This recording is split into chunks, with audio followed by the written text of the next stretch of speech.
함께 기도하시겠습니다. 하나님 아버지 감사드립니다. 이 시간 하나님의 말씀을 듣기 원합니다. 성령 하나님 우리 가운데 임재하여 주셔서 하나님의 말씀이 들려지게 하시고 깨달아지게 하시고 믿어지는 은혜의 역사가 있게 하여 주시옵소서. 그 말씀 따라 순종하며 살 수 있는 그 믿음의 용기 또한 덧입혀 주시옵소서. 설교자 입술을 주장하시사 하나님의 말씀이 온전히 선포되도록 주님 붙잡아 주시고 역사하여 주시옵소서. 예수님의 이름으로 기도드립니다. 아멘. 예, 한 주간 잘 지내셨습니까? 예, 어떻게 요즘에 행복하게 살고 계십니까?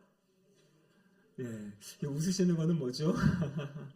네, 행복을 느끼시는 분도 있고 좀 힘들다 생각하시는 분도 계실 줄로 압니다. 여러분, 그런데요, 우리가 행복을 느끼는 것은 어떠한 기준이 있는 것 같아요.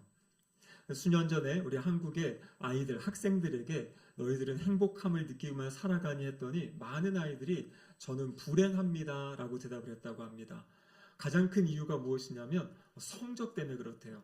성적이 잘 나오면 칭찬도 받고 자존감도 높아지고 내가 뭔가 잘하는 것 같다 생각하는데 이 성적이 좀 안 나오거나 낮아지면 그러면 이제 마음도 움츠러들기도 하고 또 우리 한국 사회에서 많은 기준이 이 성적에 있어가지고 아이들은 이 성적 때문에 스트레스를 받는다고 합니다. 그래서 저희 때 아주 유명했던 말이 이런 게 있었어요. 행복은 성적순이 아니잖아요. 이렇게 있었죠. 그랬더니 어른들이 뒤에다가 붙였어요. 근데 불행은 성적순이란다. 이런 얘기가 있었는데 다 세상적인 이야기고 기준들이겠죠. 또 아이들이 너희들이 그럼 불행하다고 느끼는 이유가 무엇이냐 했더니 두 번째 이유가 뭐냐면 자신들의 외모가 불만족스럽대요. 워낙 세상적으로 연예인들의 아주 멋진 그런 모습들, 이것이 예쁜 거야 멋진 거야 했는데 자신의 모습이 거기에 미치지 못하니까요. 아이들도 그렇게 이제 외모에 대한 그런 불안함, 불행한 그런 마음이 있다고, 행복하지 않은 마음이 있다고 그럽니다. 그래서 요즘에는요, 이 여자아이들 보면은 초등학교 5, 6학년만 돼도 막 화장을 한 아이들도 있고요. 뭔가를 이제 바르면서 자기를 조금 더 잘 보이고 싶은 그런 마음이 있습니다. 이게 왜 그러냐면 세상이 그러한 기준들을 아이들에게 준 거예요. 이렇게 돼야 너희가 행복한 거다. 이 기준에 맞지 않으면 불행한 거다. 여러분, 그런데 이것은 아이들만의 이야기가 아니지요. 우리 어른들도 그렇지 않습니까? 어느 정도 이 정도의 집은 살아야 돼. 이 정도의 집은 있어야 돼. 자녀들이 이 정도 직장은 다니고 이 정도 수입은 있어야 행복한 거야.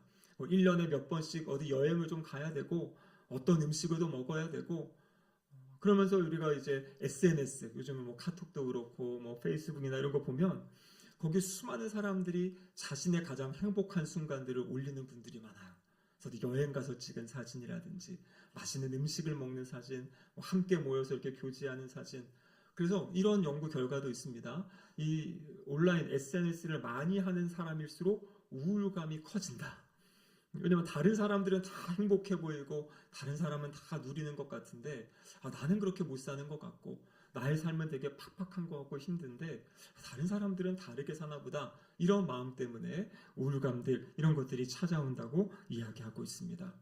그래서 이 세상이 만들어준 어떠한 기준들, 이것에 따라서 우리는 행복하다 느끼기도 하고 불행하다 느끼기도 하는 그런 삶을 살아가고 있는 것이지요. 여러분, 오늘 우리가 읽은 말씀, 이 마태복음 5장 1절에서 12절까지의 말씀은 예수님의 이 첫 번째 설교의 가장 도입 부분, 서론 부분입니다.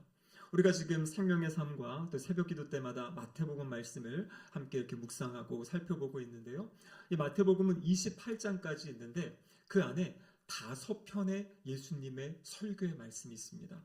설교의 말씀이 있고 예수님이 또 행하신 어떤 기적의 사건들이 있고 또 말씀이 있고 이런 식으로 전개가 되는데요.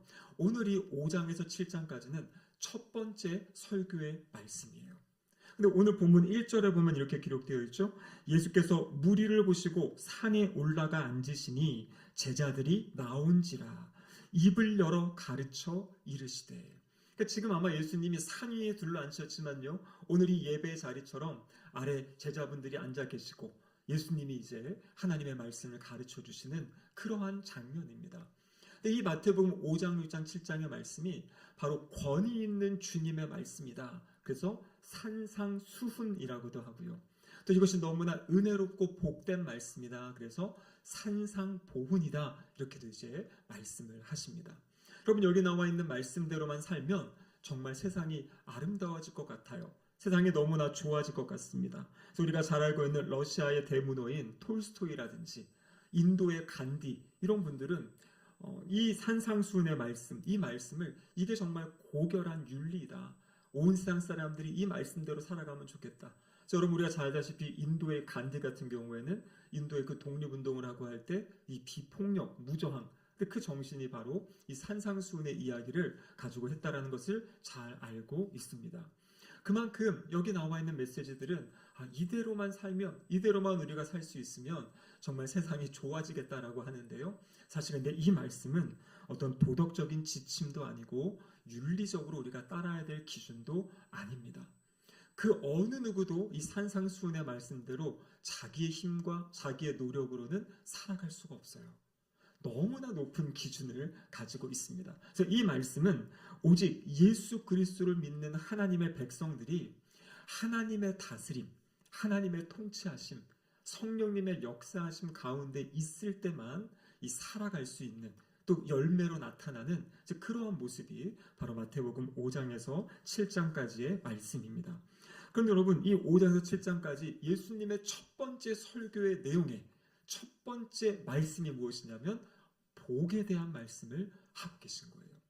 오늘 우리가 읽은 본문에 보면 3절에 심령이 가난한 자는 복이 있나니 이렇게 이제 시작을 하죠. 우리 개신교와 카톨릭이 공동으로 같이 번역한 성경에 공동 번역 성경이라는 것이 있습니다. 공동 번역 성경은요, 이 5장 3절의 말씀을 이렇게 번역하고 있어요.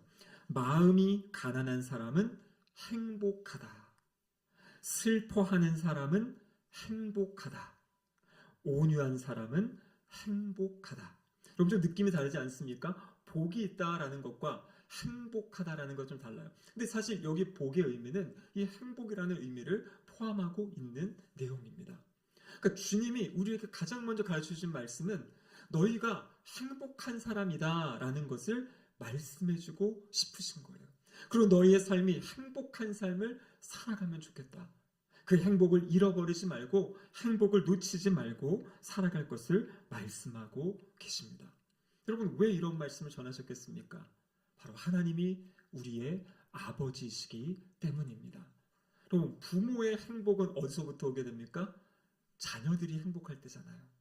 자녀들이 하나님을 잘 예배하고 자녀들이 하나님을 잘 섬기고 자신의 삶의 자리를 잘 세워가며 살아가는 그 모습, 자녀들이 기뻐하고 즐거워하며 살아가는 모습을 볼 때 부모님은 어떻습니까? 행복하죠. 하나님은요, 하나님의 자녀들인 우리들이 하나님의 말씀 가운데 하나님의 뜻 가운데 정말 그 맡겨진 사명들을 잘 감당하면서 기쁨으로 감사함으로 하나님을 찬양하며 그 살아가는 그 행복한 모습을 보시고 하나님이 기뻐하신다라는 것이에요. 그것이 하나님께 영광을 돌리는 것이고 하나님의 기쁨이 되는 삶일 줄로 믿습니다. 그래서 하나님께서는요 예수 그리스도를 통해서 바로 이 마태복음의 첫 번째 말씀을 8가지의 복에 대해서 말씀하고 계십니다. 성경학자들에 의하면은요 이 8가지의 복은 그냥 무질서하게 나열된 것이 아니라 하나하나 이렇게 아주 정교하고 거룩한 영적인 흐름이 있고 구조가 있다 이렇게 이야기합니다. 그래서 많은 학자들이 이 말씀 8가지의 복을 크게 두 부분으로 나누고 있어요. 그래서 첫 번째부터 네 번째까지의 이 복은 하나님 앞에서의 어떤 모습들, 그리고 나머지 5번째에서 8번째는 그 하나님 앞에서 은혜를 누린 사람이 세상 가운데에서 어떠한 모습으로 살아가는지, 어떠한 모습으로 살아갈 때 그것이 행복한 삶이고 복된 삶인지에 대해서 말씀해주고 계신 거죠. 자, 우리가 오늘은 이 8가지의 복을 짧게 한번 살펴보면서요, 내가 지금 얼마나 복된 사람인지, 나는 지금 이 복의 기준에 어떻게 합당한지 아니면 벗어나 있는지를 보시면서 우리 말씀을 한번 잘 상고해 보면 좋겠습니다. 자, 5장 3절 첫 번째 복이 무엇입니까? 같이 한번 읽어보겠습니다. 심령이 가난한 자는 복이 있나니 천국이 그들의 것임이요. 자, 여러분 우리는 대부분 가난하다, 부족하다 하면 복 있다라고 생각하지 않아요? 그것은 불행한 조건이라고 생각합니다. 근데 오늘 본문에 심령이 가난한 자는 복이 있다. 심령이 가난한 자는 행복하다 이렇게 말씀하고 계세요. 그럼 여기 나오는 심령이 가난한 것은 무엇입니까? 영적으로 가난한 것을 이야기하고 있어요. 영적으로 가난하다는 것은 내가 영적으로는 파산한 상태입니다라는 것을 인정하는 것이에요. 어떤 내가 나의 노력으로, 나의 힘으로, 나의 의지로 하나님의 의의 기준에 이를 수 없습니다. 그것은 제가 할 수 있는 것이 아니고 오직 우리를 위해 그 모든 것을 이루어 주신, 의롭게 되신 우리 주 예수 그리스도만이 나의 유일한 소망이 되십니다. 아까 우리 찬양대가 찬양한 것처럼 그 주님의 보혈 때문에 제가 하나님 앞에 나아갈 수 있는 것이고 하나님과 동행하며 살아갈 수 있습니다. 나의 행동으로는, 나의 어떠한 의로는 그것을 할 수 없습니다라는 것을 깨닫고 고백하는 그 사람이 행복한 사람이다, 이렇게 말씀하고 계신 거예요. 그럼 우리의 죄악 가운데 하나는 무엇이냐면 끊임없이 자기의 의로움을 드러내려고 하는 것이에요. 나는 이렇게 해서 나는 의롭다. 나는 이 모습으로 하나님을 이렇게 섬기고 있다. 나는 이렇게 헌신하고 있다. 그러면서 하나님 앞에도 그 의로움을 드러내려고 하고요. 때로는 그런 삶 가운데 어려움이 찾아오고 고난이 찾아오면 하나님, 제가 하나님을 이렇게 섬기고 하나님 이렇게 헌신했는데 왜 저의 삶에 이런 것이 있는 겁니까 하면서 하나님을 향한 그런 섭섭한 마음, 원망의 마음을 갖기도 한다라는 것이에요. 여기 나오는 심령이 가난한 사람은 어떤 사람이냐면 나의 끊임없이 나의 구원받기 이전의 모습을 기억하는 것이에요. 나의 죄악된 모습을 기억하는 것입니다. 내가 하나님께 구원받은 것이, 주님의 보혈로 내가 하나님의 은혜를 입은 것이 얼마나 소중한 것이고 귀한 것인지를 끊임없이 우리 마음과 심령 가운데 기억하는 사람이에요. 그것이 기억되기 때문에 어떠한 상황에서도 어떠한 환경에서도 주님, 그렇습니다. 제가 이렇게 연약한데, 제가 이렇게 부족한데 하나님이 저를 품어주셨습니다. 저를 살려주셨습니다. 저를 구원해 주셨습니다.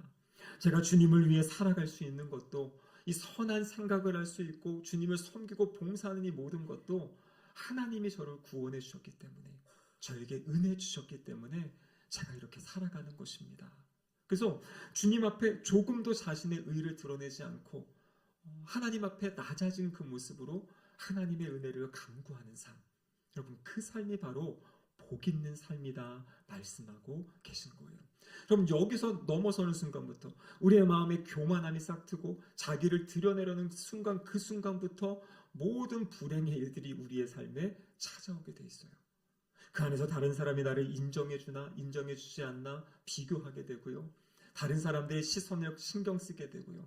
그 모든 출발이 바로 이 심령이 가난한 것이 아니라 심령이 교만할 때 시작되는 문제들이다라고 말씀하고 계십니다. 그래서 가장 복된 사람은 누구냐면 끊임없이 우리의 입술에서 주님, 저는 주님밖에 없습니다. 주님만 전적으로 의지합니다. 하나님만이 나의 생명이시고 나의 힘이시고 나의 능력이십니다. 라고 고백하며 사는 삶. 여러분, 그 삶이 바로 성경에서 말하는 복된 삶이다, 행복한 삶이다, 이렇게 말씀하고 계신 거죠. 두 번째 복으로 나오는 것이 바로 4절 말씀인데요. 같이 한번 읽어보겠습니다. 애통하는 자는 복이 있나니 그들이 위로를 받을 것이며. 여러분, 여기서 애통한다라는 것은 슬퍼하는 것입니다. 눈물 흘리는 것입니다. 이 땅을 살아갈 때 여러 가지 일 때문에 우리가 눈물 흘릴 수 있지요. 사랑하는 사람을 잃을 때, 아니면 큰 문제 앞에서 우리가 눈물 흘릴 수 있습니다. 여기서 말하는 애통한다라는 것은 어떠한 그러한 상황적인 그것이 아니라 바로 내 안에 있는 죄악된 모습을 보면서 하나님의 그 거룩하신 기준과 멀어져 가고 있는, 멀리 있는 나의 모습을 보면서 눈물 흘리며 애통하는 것이에요. 다른 말로 이야기하면 회개의 슬픔, 하나님의 그 거룩한 기준 앞에, 거룩하신 그 하나님 앞에 너무나 멀리 있는 우리의 모습을 보면서 눈물 흘리는 그 모습이 바로 애통함의 모습이다 이야기하고 있는 것입니다. 누가복음에 보면요, 예수님께서 예루살렘 성을 바라보시고 그 예루살렘 성에 살고 있는 그 사람들을 바라보시면서 눈물을 흘리시는 장면이 있어요. 그들이 죄악 가운데 살아가는 그 안타까움, 그리고 메시아가 오셨는데, 예수님이 오셔서 복음을 전하는데도 듣지 않고 그 복음을 거절하는 그 사람들을 바라보시면서 예수님이 눈물 흘리시는 겁니다. 여기 애통하는 사람은 바로 그런 것이에요. 나의 죄악됨, 우리가 살아가는 이 땅의 그 죄악됨을 바라보면서 눈물 흘리는 그 마음. 하나님, 이 땅이 이렇게 하나님과 멀어져 있습니다. 하나님의 뜻에 반대하고, 아니 하나님의 뜻을 대적하고 그 반역하는 삶을 살아가고 있습니다. 그래서 하나님의 마음을 보고 세상을 바라보면서 이 깨어진 세상 때문에 눈물 흘리며 살아가는, 애통하는 심령을 가지고 살아가는, 나의 죄악 때문에 그 눈물을 흘리는 그 모습 자체가, 그 상황 자체가 행복한 것이다, 복 있는 사람이다 말씀하고 있어요. 왜냐하면 이것은 영적인 감각이 없이는 결코 눈물 흘리지 않습니다. 정죄하려고 하고 비판하려고 하고 비난하려고 하고, 왜 세상이 이러냐, 나는 안 그런데 왜 세상이 이러냐, 그것은 아니에요. 그게 아니라 이 깨어진 세상을 바라보면서 하나님이 얼마나 아파하실지, 하나님이 얼마나 이 세상을 바라보시며 또 눈물 흘리시, 그 모습을 같이 보며 같이 눈물 흘리는 그 사람, 하나님 아버지의 마음을 알고 있는 그 사람이 바로 복 있는 사람이다 말씀하고 계세요. 세 번째 5절 말씀이죠. 세 번째 복은 온유한 자는 복이 있다 이렇게 말씀하고 계십니다. 여러분, 온유하다는 것은 유약함을 이야기하는 것이 아닙니다. 여기 말하는 온유함은 바로 길들여진 사람이에요. 제가 예전에 한번 말씀드렸는데요, 이 온유라는 것은 막 자기 마음대로 날뛰는 야생만 이 말을 잡아다가 훈련을 시켜가지고 길들여 놓으면은요, 막 이 화살이 빗발치는 전쟁터에서도 주인이 가라고 하면 거기를 달려가거든요. 가다가도 멈추고 돌아가자 하면 돌아가는 겁니다. 그러면 이것이 바로 길들여진 것이에요. 여기 온유한 사람은 하나님의 말씀에 길들여진 사람이에요. 그래서 하나님이 말씀하시면 가는 것이고, 하나님이 멈추라 하면 멈출 수 있는 사람, 자신의 마음, 자신의 욕망, 자신의 뜻에 따라 이렇게 움직이는 것이 아니라 하나님의 말씀에 따라서 그것을 제어하며 살아갈 수 있는 삶. 여러분들, 오늘날 세상을 보십시오. 정보화 사회가 되고 많은 것이 더 편해지고 편리해졌습니다. 그런데 사람들의 마음에는요, 더 신경질적이고 더 분노가 많고요, 더 파괴적인 것을 생각하고 있어요. 이러한 시대 가운데 하나님 앞에 머물며 하나님의 말씀에 이렇게 길들여져서 하나님의 말씀에 순종하며 살아갈 수 있는 삶, 그렇게 살고 있다면 여러분, 그 삶이 행복한 사람이다, 행복한 삶이다 라고 주님이 우리에게 말씀해주고 계십니다. 네 번째 복이 무엇입니까? 6절에 보면 이렇게 되어 있죠. 의에 줄이고 목마른 자는 복이 있다. 목마르다, 줄이다, 여러분, 이것은 무엇인가 채워지지 않은 상태이죠. 근데 그 사람이 복이 있다 그럽니다. 왜 그렇습니까? 여기서 나오는 의라는 것은 무엇이냐면 하나님의 뜻을 이야기하고 있어요. 그러니까 하나님의 뜻에 줄이고 목마르다. 하나님의 뜻은 이러한데 나의 삶의 자리에서, 우리의 가정에, 우리의 교회, 아니면 우리가 살아가는 삶의 자리에 하나님의 뜻에 맞지 않는 어떤 그런 모습들, 그것 때문에 이 줄임이 있는 거예요. 하나님, 이 하나님의 뜻이 이 자리에 실현되어져야 되는데, 하나님의 뜻이 하늘에서와 같이 땅에서도 이루어져야 되는데 아직 그렇지 못하고 있습니다. 그 못한 상황입니다 하면서 그 하나님의 의를 추구하면서 그것을 위해서 하나님께, 그것을 위해 하나님께 기도하고 간구하는 사람, 이 사람이 바로 행복한 사람이다, 복된 사람이다 말씀하고 계십니다. 그래서 우리가 잘 알다시피 마태복음 6장 이 뒤에 가면 어떤 말씀이 있습니까? 앞에서 먹고 사는 문제들 다 이야기하신 다음에 그러나 먼저 그의 나라와 그의 의를 구하라. 그러면 이 모든 것을 더하여 주신다. 그래서 하나님의 나라, 하나님의 뜻을 구하는 것이 우선이고, 그렇게 살아가는 사람들, 하나님의 삶의 자리를 책임져 주실 것이라는 그 약속의 말씀을 믿고 살아가는 삶, 이 삶이 바로 하나님 앞에서 복된 삶이다라고 말씀하고 계십니다. 그럼 그렇습니다. 들어보셔서 알겠지만 첫 번째 복에서부터 네 번째 복까지 내용이 다 무엇입니까? 하나님과의 관계 앞에서 하나님 앞에 겸손하게 무릎 꿇을 수 있는 삶, 나의 힘으로, 나의 능력으로, 나의 경험으로 할 수 없음을 고백하면서 끊임없이 하나님의 도우심을 구하고 하나님의 은혜를 구하고 그 하나님의 의를 의지해 살아가는 삶, 그 삶이 바로 복된 삶이다, 이렇게 말씀하고 계신 거죠.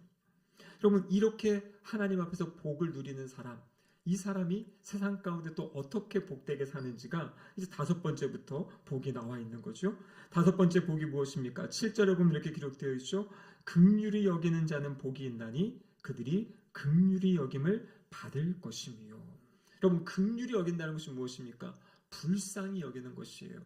자비로운 마음을 가지고 살아가는 것입니다. 사람들을 바라볼 때 그 연약한 모습, 부족한 모습을 보면서 품어줄 수 있는 그 마음. 여러분, 이것은 어떤 사람이 갖게 되는 마음입니까? 앞에 나와 있던 내가 전적으로 하나님 앞에 도산, 아무것도 영적으로 잘하는 것이 없는 사람인데 그럼에 불구하고 하나님이 나를 구원해 주신, 나를 긍휼함으로 품어주시고 용서해 주신 그 하나님의 사랑이 마음에 젖어 있는 사람은요, 다른 사람을 정죄할 수 없어요. 다른 사람을 비난할 수 없습니다.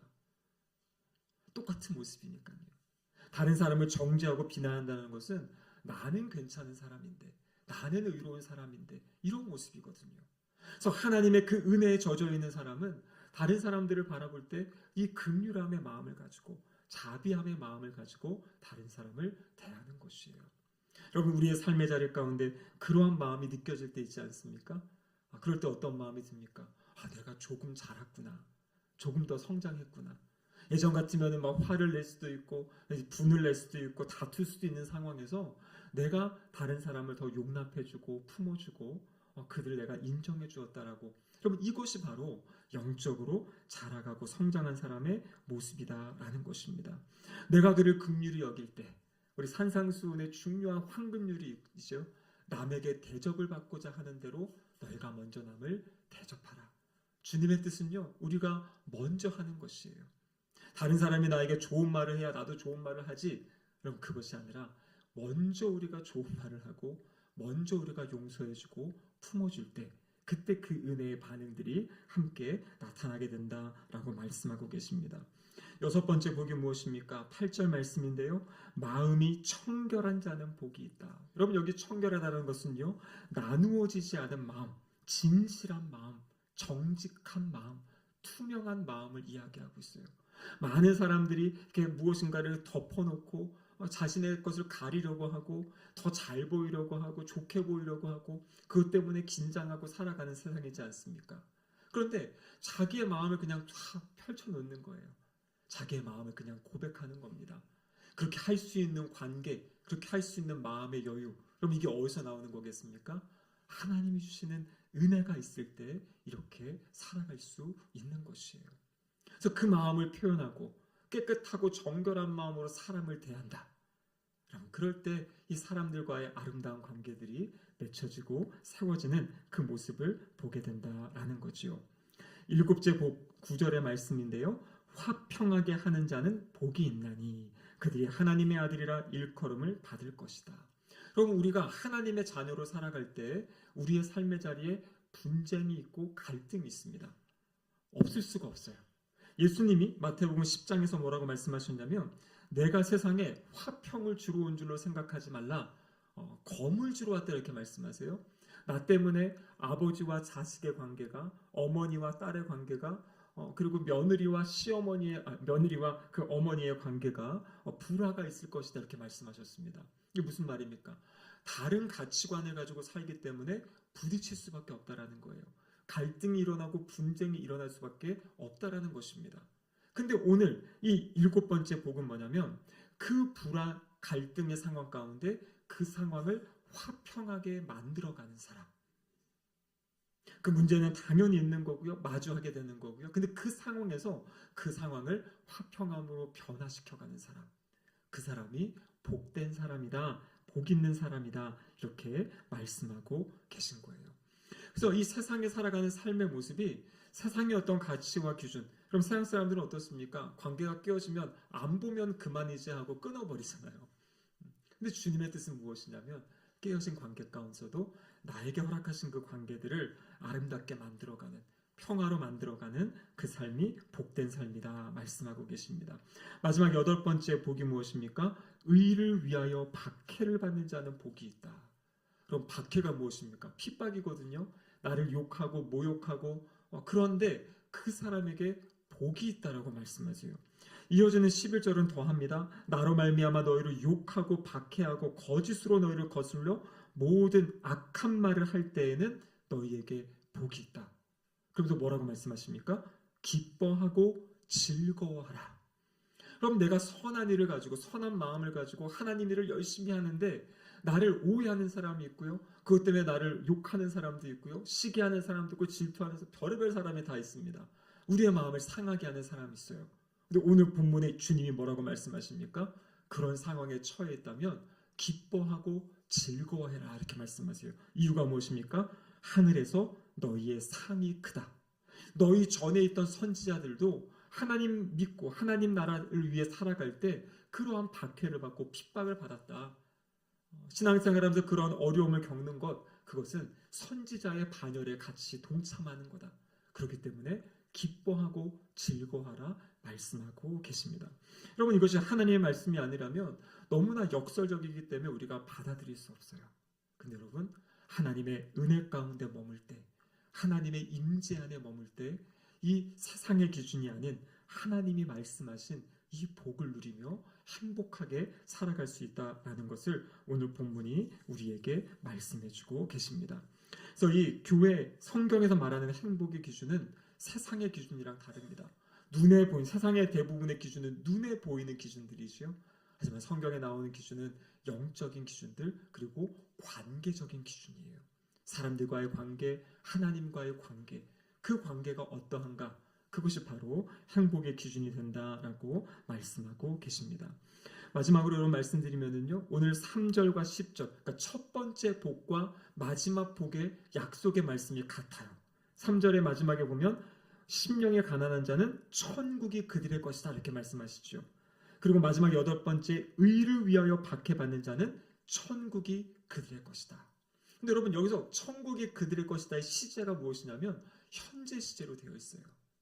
그러니까 하나님의 자녀들은요, 이 땅에서 천국을 누리며 살아가는 것이에요. 하나님의 다스림, 하나님의 통치가 바로 천국이잖아요. 하나님의 그 인도하심과 하나님의 다스림 가운데 살아가는 그 복을 이 땅에서 누리고 있어요. 그렇기 때문에 우리는 행복한 사람입니다. 이 두 번째 복에서 7번째 복까지의 시제는요, 미래 시제예요. 그러니까 우리가 이 땅에서 애통할 때 하나님이 우리의 마음을 그 즉시 위로해 주실 수도 있지만, 또 이 위로가 언제 완성이 되는 겁니까? 온전한 하나님 나라가 임할 때. 그래서 여기 나오는 두 번째에서 8번째 복은 미래적인, 하나님께서 미래에 약속하신, 그래서 때로는 이 땅에서 이것이 온전하게 실현되지 않을 수도 있어요. 그런데 첫 번째 복과 8번째, 천국이 그들의 것이다. 이것은 이 땅에서부터 누리며 경험하며 살아가는 복이다라고 말씀하고 계십니다. 여러분, 그렇습니다. 요즘에 우리가 많이 부르는 찬양 가운데 행복이라는 찬양이 있지 않습니까?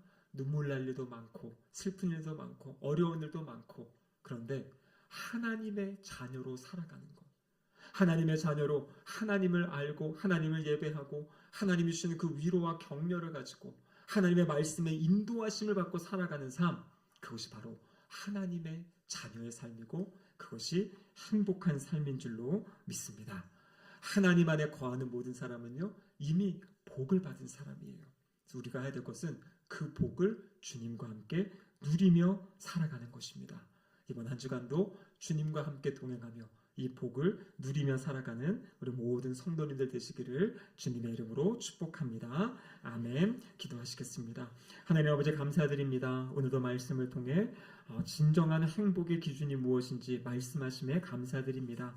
주님, 이미 우리가 주님을 알고 주님의 임재하심 가운데 주님의 다스림 가운데 살아가는 최고의 복을 가지고 누리며 살아가는 사람임을 기억하게 하여 주시옵소서. 주님이 주신 복을 마음껏 누리게 하시고 그 복된 소식을 우리의 이웃에게도 전하며 나누며 살아가는 복의 통로의 삶 살아가는 우리 모두 될 수 있도록 도와주시옵소서. 예수님의 이름으로 기도드립니다. 아멘.